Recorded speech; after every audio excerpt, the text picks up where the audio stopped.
street skating wouldn't be very good. That's a good answer. Okay. We stole a lot of tricks from Rodney. We stole a lot of tricks from Rodney because me and Rodney did a bunch of time on tour, and so I'd see him watch him practice, and I'm like, ooh, I think I can steal that one. I can't steal that one.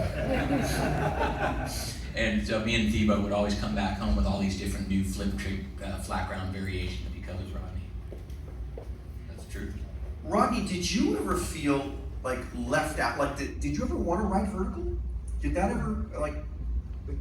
I envied what everyone else did. I was just kind of doing my little sidecar thing. That's what I felt like. No, but your father didn't want you to do vertical, correct? That's right. Yeah. So, but did you ever look at it and go, God, I'd like to do that form? Oh yeah, I hungered for a while. I got to skate park on weekends, and I was just so in love. But by then you're committed, and the dad thing. Yeah. And also, one thing, you and I bumped into each other once, right? Oh my God. Like before, when I was on GNS, correct? That's right. That's right. So I had Stacy, like most people at that time, like, it's like, what film was it? Freewheeling? What movie were you in? Yeah, freewheeling, unfortunately. So, just as a kid, I looked at that, I was like, oh my gosh, like, that's that guy. So, you get the magazines and everything. Same we all do, you put your heroes up. And Kona contest, first time I saw pros. And the West Coast pros, here I am in Florida, Jacksonville. And Stacy, of all people, I'm just a dork kid doing a handstand. And I get plowed into, and I knew Stacy's voice so well from just the movie and stuff. And I hit, and whatever, you just fall asleep. And Stacy grabbed me, and he picked me up, and he's like, are you okay? And I was so starstruck just hearing the voice, it just registered. I'm like, oh my God. Like, so yeah, that's funny. And I met your mom right after that because I was apologizing to her for hurting you. I had the same moment. It was 76 or 77. You came to San Francisco with the Fort Mason contest. And we had recognized you because of your hair, and you were doing the 360s, and it was fanning out. And so we come up and we're watching you, and then I used to be able to do a bunch of 360s as a little kid, and you're like, oh wow, that's cool, and you totally starstruck. That was around 76, 77. But I didn't run into you. You did not, thankfully. Tony, this is a question for somebody. Are you involved in the game music selection? I am, yes, very much so. I would say for the first few games, anything you heard that was recorded prior to 1986 was probably my choice to put in there. But not for well, they're not even newer bands now, but bands like Goldfinger and Millicon, that was more the music department at Activision. And for this new release that we have coming out in July, I'd say I picked the majority of songs, including one of this guy's songs. Thank you. And one of my sons. I helped orchestrate Millicon on number 2 because I used it for a video part. And then for number 3, I helped get Body Jar. And then number 4, we put the faction on there. Yeah, all those bands are still touring. Yeah, we're actually going on tour with Body Jar in Europe this summer. So it's kind of a full circle. All right, this is from somebody, it's for all you guys. How has your perspective of being a part of the Bones Brigade changed over the years? Who wants to take that first? For me personally, it's become more apparent and more clear to me that how much these guys mean to me, and how much respect and admiration I have for them. And it's so funny. I have this sense of pride when I see these guys when they're still skating. Like it's strange. It's almost like a little brother kind of thing, and I love it. And it's one I'm just grateful to be part of it. So you feel even more connected to them? Way more, yeah. Yeah, I second that again. Coming on maybe to some degree, I felt like a little bit later with Caballero, just looking at everyone, I was later, right? Compared to the rest of the guys, where was I? Yeah, a year later, a year and a half. Yeah. And so I idolized because it was so untouchable. And the whole thing of, what do you call it, imposter syndrome, or right, being accepted, you're like, oh yeah, that was a mistake. And I can't hang with the rest of the guys.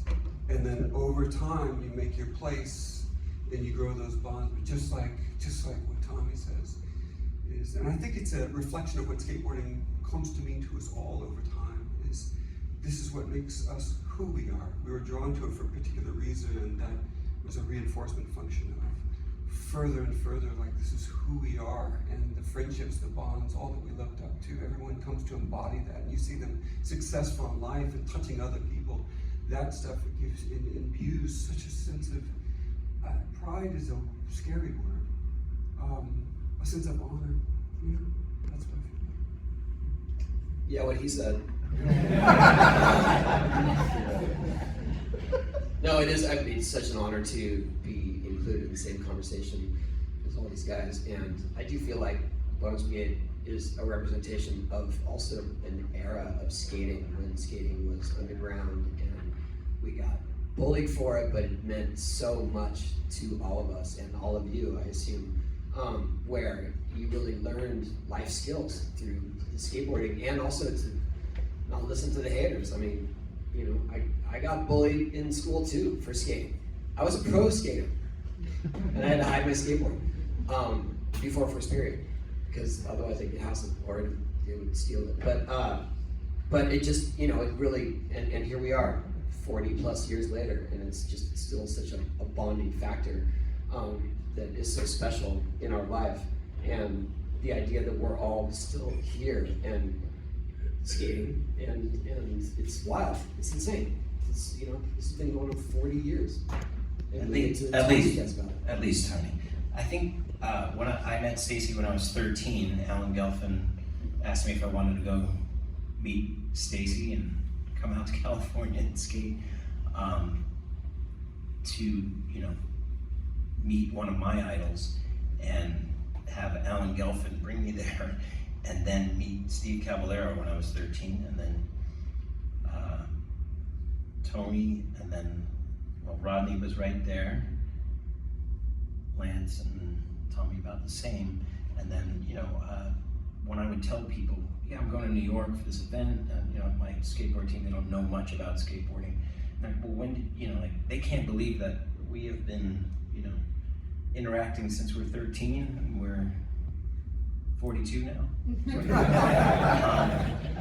Yeah, it's amazing, you know, to, and of course, when Stacy and George did the videos, people would think, you know, they're like, well, you guys live, you know, by each other and that kind of thing, and we were very far away, but yet that was, you know, common goals to get out to California or to travel to Europe or whatever. Anyway, stoked to be up here with these guys, and it's just always a great reunion to catch up with everyone. Yeah, I mean, I got on last, so very appreciative, because you know, when Stace and George first started, and Ray Bones and Jay Smith and Scott Foss and Alan, this whole group of dudes, like, you wanted to be a part of it. I was on another team, and skateboarding was starting to be okay, and then it collapsed.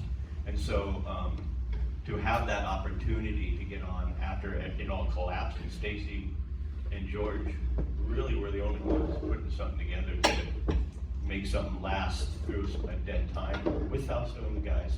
But the opportunities for the rest of us that were right in that cusp, they just disappeared. And so for me to be able to go from that to this is incredible, because 75 dudes didn't get to do that. And so very thankful to this whole group of dudes. Coming from, I would have been, we talked about it, I would have been selling RC cars. Super. Go ahead. Yeah, it's because of Stacy Peralta that we're all sitting up here.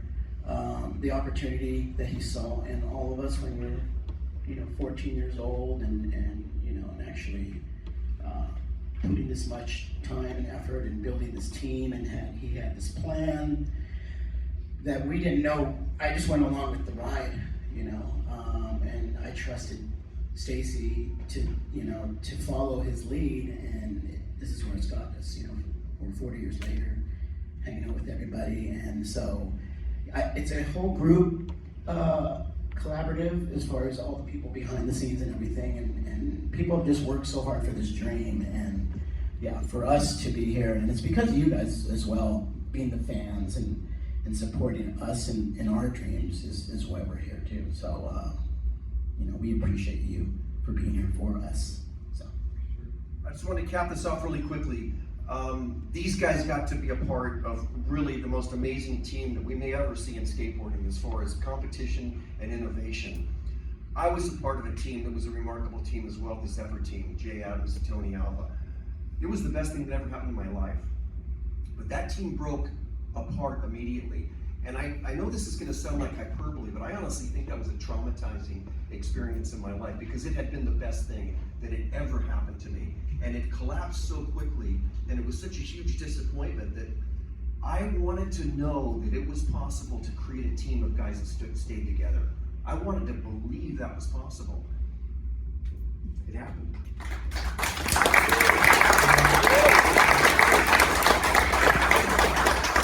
It wasn't easy, man. I mean, it was not easy. We all love each other, man. It was not easy. It wouldn't have been good if we were buddy. We all had to have these ideas. Yeah. Seeing that you, I saw that early on. Seeing that you were like, I want to do for guys what I wish somebody had done for you. Right. That was your mentality, and we don't want it to end the way it ended for the guys before us. And so I don't know how that worked, but Right. there was just that longing for that to not happen in all of us, I think. Right. Rodney, any thoughts? I can see you're thinking. If you don't Say have that any, correctly? Can you say that correctly? I can see behind your eyes. No, you did great.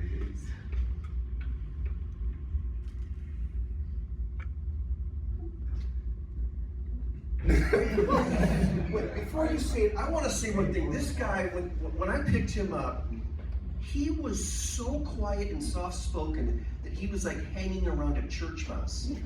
And to see the adult that he's grown up to be, the incredibly articulate athlete that he has become is astounding to me.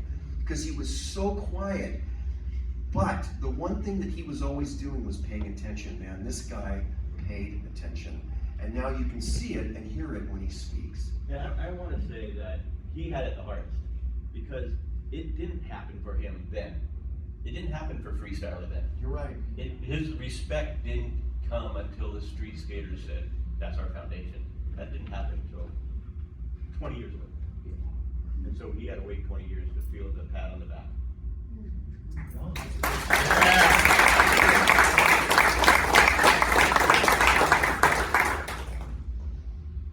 Oh, okay. No, I mean, it's just very humbling. We love you, Ron. Yeah. Oh, thank you.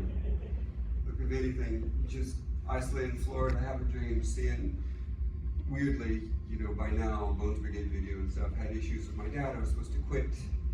And the respect I had for Stacy, because he had been on the wall, my parents didn't really know, certainly my father didn't know or definitely care about skateboarders, but Stacy had a sense of, oh, that guy's special, he's different.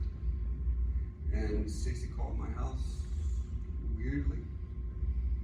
And that changed my life. It's weird to think back in hindsight of the little happenstances, might be 4 or 5, that completely changed the course of your life. And certainly Stacy belonging to this team.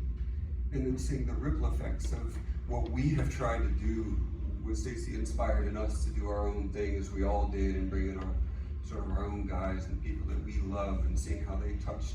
We are connected to this web of people that extends, whether or not you make it in the magazines, it's of no significance. We are all skateboarders and share that in such depth, and this uniting, this bond that gives us a meaning that few people have. And that's, yeah, it's just really fun. That was a Farrah Fawcett poster, not a Stacy poster. All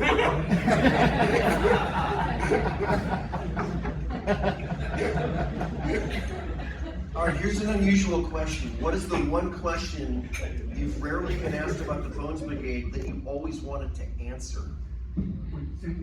What is the one question that you have not, or you've rarely or not been asked about the Bones Brigade that you would actually like to answer? What have you not been asked about this team that you have feelings for? Next question.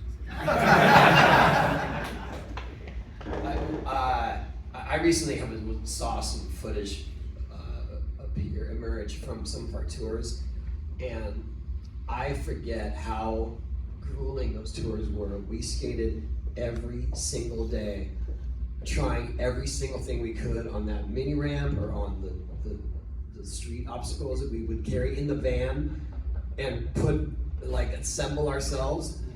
But we were killing ourselves every day. I can't believe we survived that. I really can't.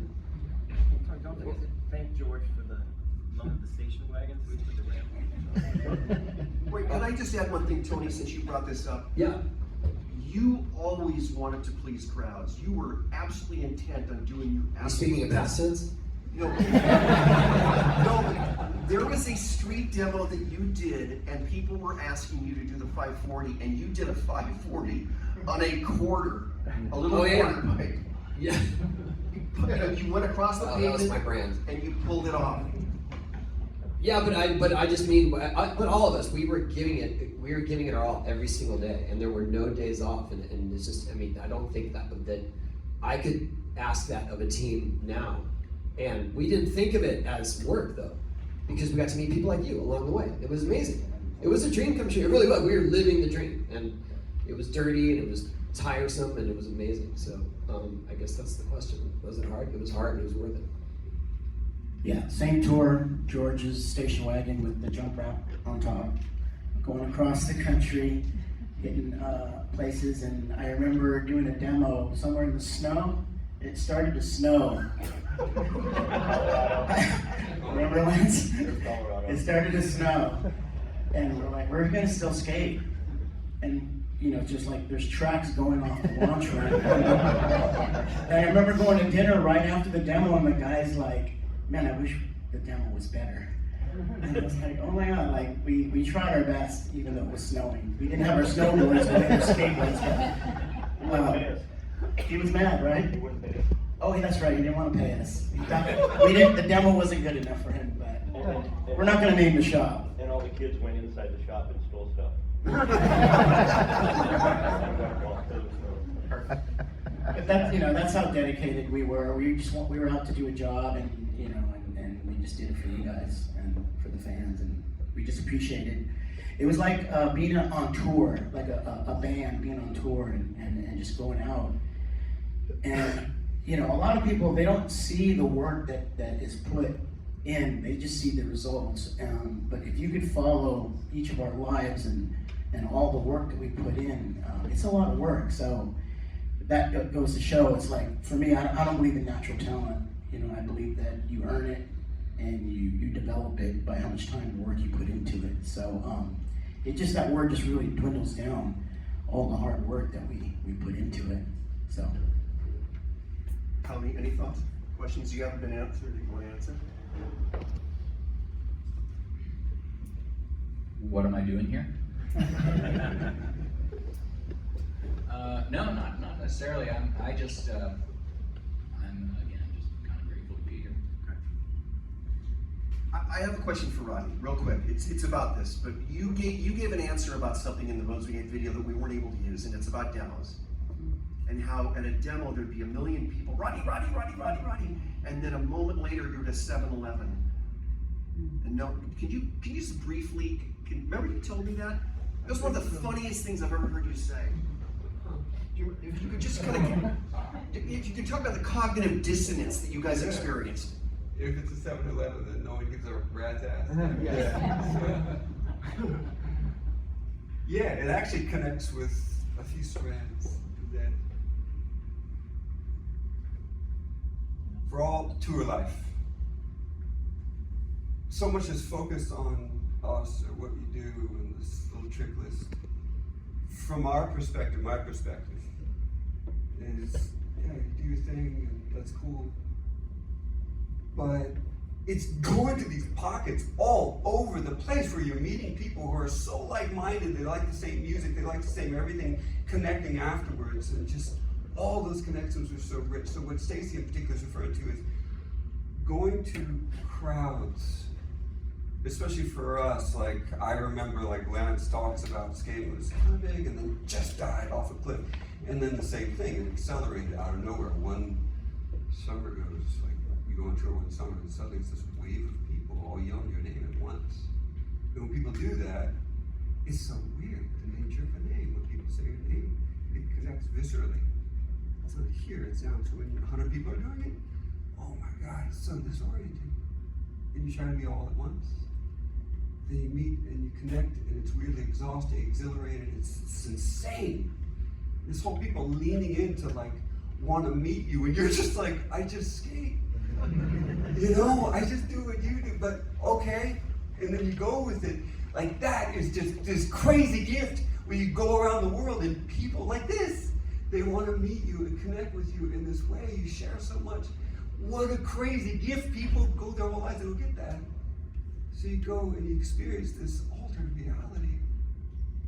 And then you go down the streets, 10 minutes, into a 7-Eleven, and nobody gives a rat's ass. At all. And it only compounds this nature of, oh my God, we share something that's, it's cool, you know? Not everyone has this. It makes it all the more special. I want to. Where's Mike V? Oh, is Mike here? Where are you, Mike? Yeah. I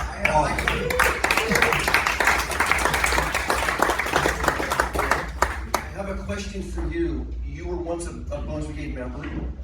You're here with us celebrating today. What does it mean for you to have been on this team?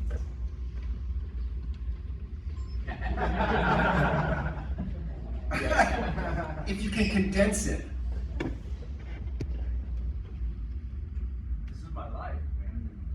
You guys up there, it's the beginning of my life. I took my first breaths at 14 when I saw the Bones Brigade video show. First breaths. Came off of life support.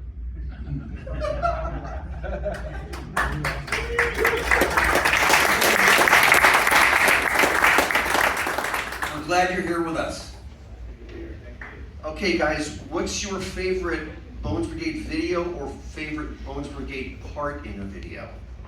Bones Brigade video show, Lance Mountain, hands down. Hands. Why? Because it made me want to go skate. We'd watch it and we're like, let's go skate. It was so fun. It was so fun. The Bones Brigade video show, the very first The very one. first one. Lance's whole scene in that was just like, it just reminded you to go have fun. Go hit the streets, because that's what we did too. We just go skating wherever we end up and just kind of moving around, hitting these curves and having fun, and just kind of celebrating this thing you do in a way that's not super serious. And so I think it brings other people in, and so many people have said that to me through street skating. Because of what I did, it was like, oh, you can just go out your front door and skate. You don't have to have a huge ramp. You don't have to have this whole scene. The skate park, it's like, yeah. And so I think for me, when I seen it, I was like, wow, it's so fun. I'll still watch it and just and get so excited about it. Yeah, Can I say really quickly what a mistake that was, what happened to us? No, the first thing we shot for that video was Lance's ramp, which was McGill, Caballero, and Lance in the backyard. And if you guys remember, we had about 20 minutes of tape left. And we didn't know what to do. We shot everything on the ramp, and so we got in the back of the car and we went, let's just shoot you guys goofing off. Not with the plan of ever using the footage. Remember, we were driving the station wagon down Lance's streets, and you guys were doing boneless airs in the street following us. When I got back to my house, George Powell and Craig Stesick and I looked at all the footage, and we looked at that footage and we went, wait a minute, this is the magic. This stuff's magic. Like, this is the fun stuff. That's why we ended up doing that with Lance, because we realized the goofy stuff is really where the magic is. We stumbled on it. Someone have a call? Sounds like the rain. Anybody's favorite parts? I would say my favorite video is the very first video that you produced was skateboarding in the 80s. That's your favorite? Yeah, just because that's the introduction to all the other videos. Yeah. I mean, this is like a 20-minute piece of Something like that. Put 15 together, minutes. I made it in my film. bedroom. filmed with Super 8, and it's me and Mike at Lakewood, and Rodney actually skating At what's Lakewood, that at place? Lakewood. At Lakewood, and then me and Tony at Del Mar, but all shot in Super 8. I don't know if you guys have seen this video, but that's video number 1. Skateboarding in the 80s. That's my favorite. Wow. Tony? I used that song for my very last video part because that was the Oh, first video I was ever that in. German group? Ultravox. Ultravox, yes. Yeah, all stood still. Yes, I agree with you. I think in terms of what I thought was groundbreaking innovation, definitely the chin ramp segment, because we were exploring obviously new types of ramps, but also all kinds of new tricks, and it was kind of the first time that I felt like, oh, we could try something over and over and finally get it, and have it on video, maybe never have to do it again. And boy, did that keep going on throughout our lives. Personally, my favorite, just from my skating, was Ban This, because that's the hardest I worked on a video ever, still to this day. Band this was? Ban This, yeah, because we were shooting all night for like 8 hours every day, and then to Tobin's ramp during the day, shoot the daytime stuff, and then I learned Ollie 5s after that, and you came down just to shoot that. I would say, hello? Oh, I would say ban this too, actually. My line at San Jose Warehouse, the perfect line on the mini ramp spine, is probably my favorite. And also my favorite is the action in animals. Definitely highlight of my career. Actually, yeah, I guess my favorite was probably with Tony's. I mean, the chin ramp was just so different and so unique. Like, these guys just had to adapt, right, Tony? I mean, we did things that we never thought were possible. And then I guess for me it was public domain when you filmed Cab and I. He came down and we just had a few runs to practice, and it was just kind of magical that day. Slow mo. Oh, that slow-mo was insane. Slow-mo. Yeah. Okay. I think I like the way that you put Future Pyramid together, because it had so many. It kind of encompassed all the pieces of skateboarding. Maybe the best. These little pieces. I think I maybe like that video as a whole.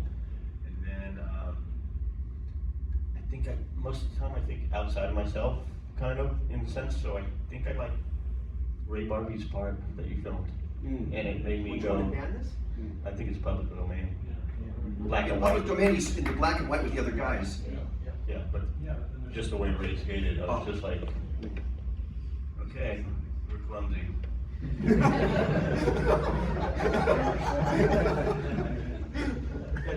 I like a lot of skating that I know I can't do. Practice skating I can't do. I also want to say, when we filmed Animal Chin and on the ramp sequence, that's the very first time that we actually were all together filming a part together. And because we always just film our parts by ourselves. And I remember Stacy would set up and go like, okay, you know, Lance, you do your stuff. Mike, you do your stuff. Cab, it's your turn. But then when it came to Tony's turn, we were sitting there for a long time. And I thought to myself at one point, it's like, this guy has a bag of tricks that just endless. And that's when I felt like he's way above all of us, and he's progressed the sport in such a huge way. And that's when I knew that's when he started to shine, his animal chin. Thanks, dude. I was jealous of how you guys could navigate all the features of that ramp. And so I had to lean into just doing tricks. Yes, but still. Wait, before you answer, Ronnie, I just want to pick up on something you just said, Steve, and it's about Tony.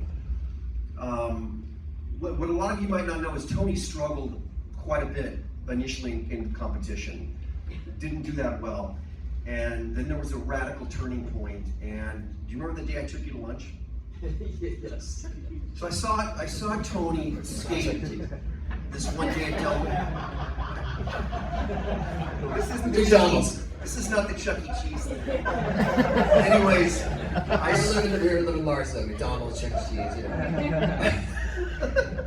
No, but I had shot him for one of the videos and I saw things that he was doing that I had never seen in my life. And I realized it was a turning point in his career. So we went out to lunch that day. I was sitting across from him and I said, listen, I want you to know something. You are in a place right now where you not only are gonna win contests, you might win every contest.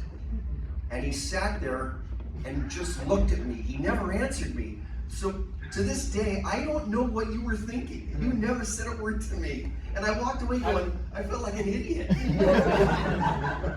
I think I was so intimidated still to be on this team with all these guys that when you said something like that, it was more like, oh shit, that's what he's going to expect of me.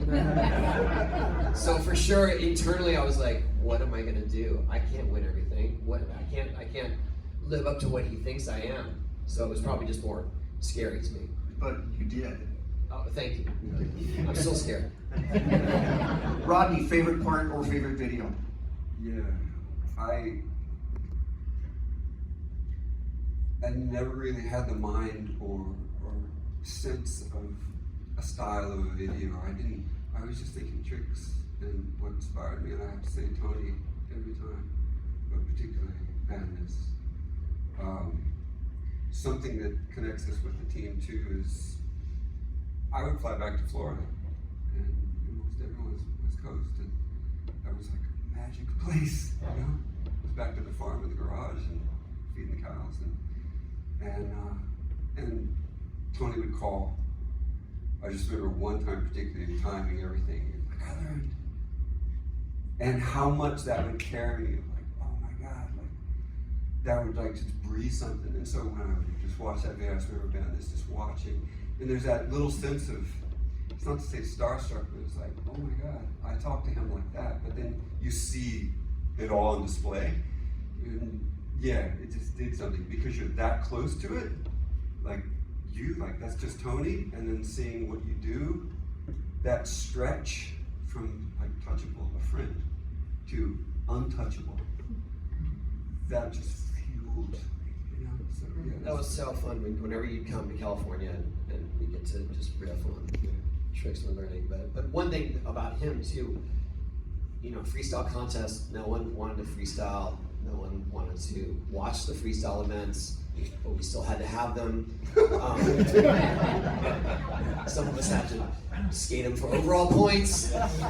But when they would call Rodney's name, everyone would stop what they're doing in the park everywhere and rush to the freestyle area to watch his routine, even though they couldn't even comprehend it, because they knew it was something special. And he was flawless. He was perfect. He was like, he missed one trick in like 10 years of competition. Am I right? Probably so. Yeah. I'm not exaggerating. And I do just want to say this is total non sequitur, but I have another distinct honor of seeing recent Ronnie Moen footage. He's been shooting tricks in the middle of the night on the slide. This guy's gonna come out with a video part. He's gonna break the internet. That's all I'm saying.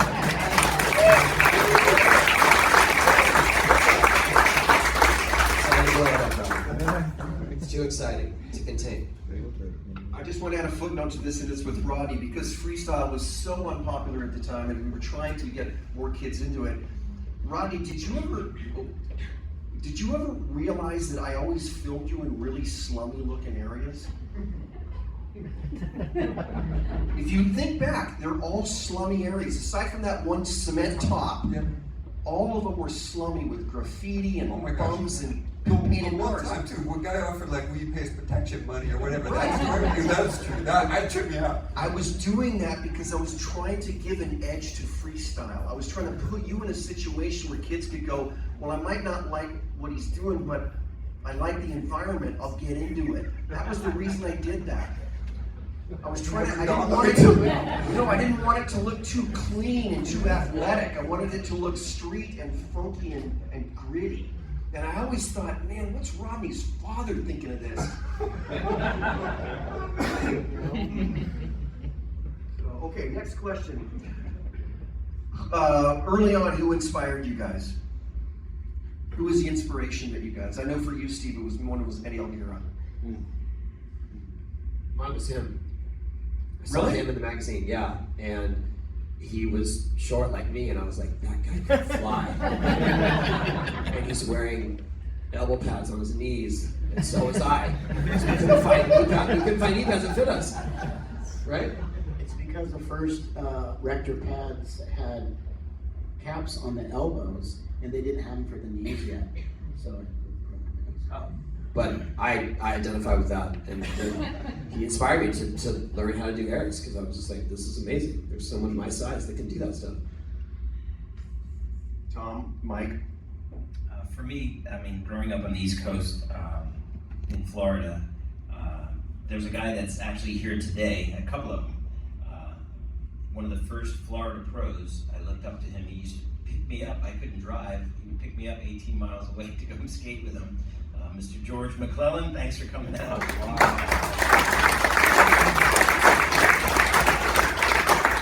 And there's actually somebody else that actually lives in New York here.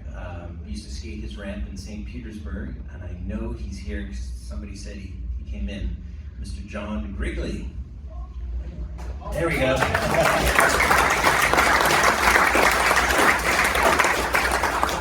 Thanks, John, for putting up with us, and Paul Schmidt for making your yard.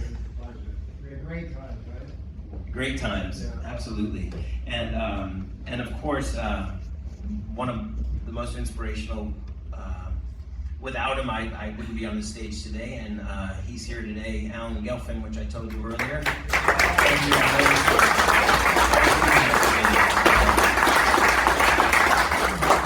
And sticking up for me. And I just wanted to give a shout out to a guy that he toured with us as our chaperone. I mean, he was a principal of a Montessori group in Santa Barbara, a friend of George's, and we were just so thankful, George, that you took Jim and sent him out into Europe with us, because he always made it fun for us. Mr. Jim Fitzpatrick.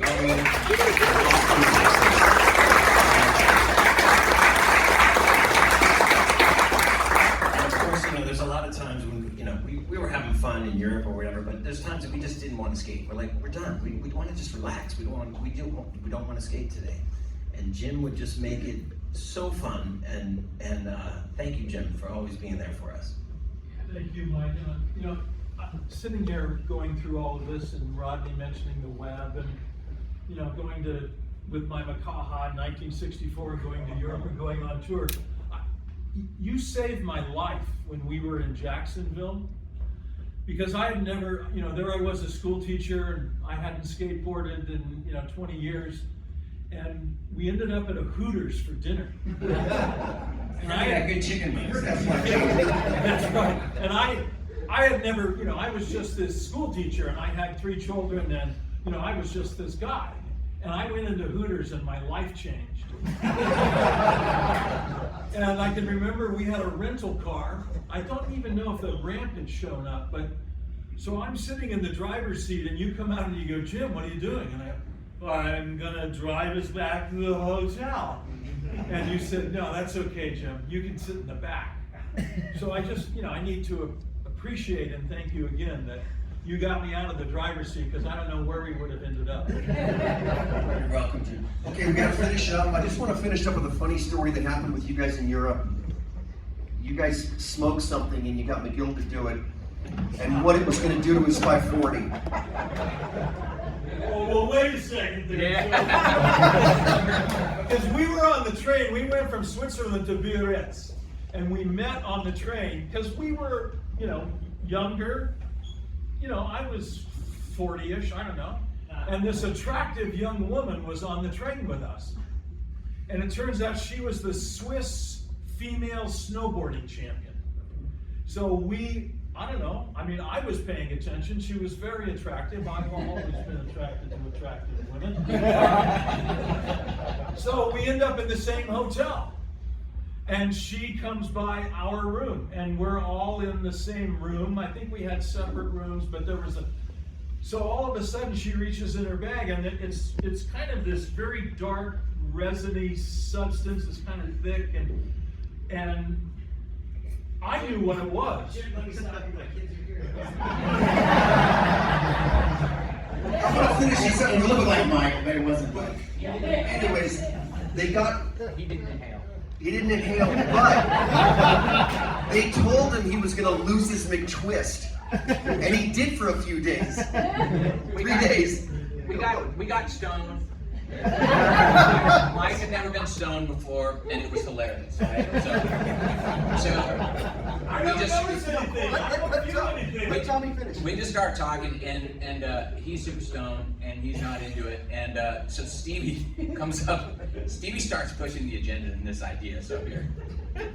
I made the pipe out of a Coca-Cola. What did you tell McGill? I told him he was gonna lose the twist. No, he actually, Mike's like, it's so weird. This is such a weird, how does Christian Hosoi skate like this? It's like, it feels like I keep spinning. Like you're doing McTwists.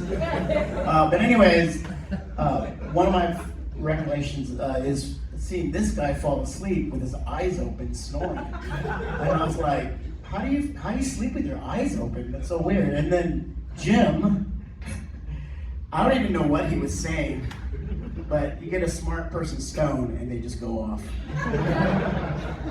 But yeah, those were funny times. Those were funny times. Wrap it up, Tom. Let me round this up real quick. So he starts pushing the idea that he's going to lose his like 540 brain cells basically because he's stoned.